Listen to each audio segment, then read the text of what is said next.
नरेंद्र मोदी आणि अमित शाह यांनी या देशामध्ये जो सरकार पुरस्कृत दहशतवाद निर्माण केलेला आहे, त्या संदर्भात निदान परदेशात जाऊन तरी मोहनराव भागवतांनी आपली भूमिका मांडावी, अशी लोकशाही प्रेमी जगातल्या मंडळींची इच्छा आहे.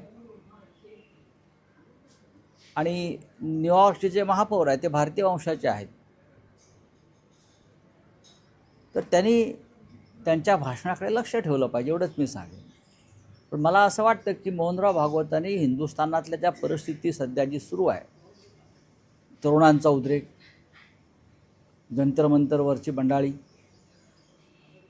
तरुणांवर झालेला पॅलेट गनचा हल्ला, टिअर गॅस आणि ओव्हरऑल संपूर्ण देशामध्ये अनेक शहरामध्ये तरुणांचा सुरू असलेला विद्रोह, हे लोकशाहीसाठी अत्यंत महत्त्वाचं घडामोडी या देशामध्ये घडत आहेत.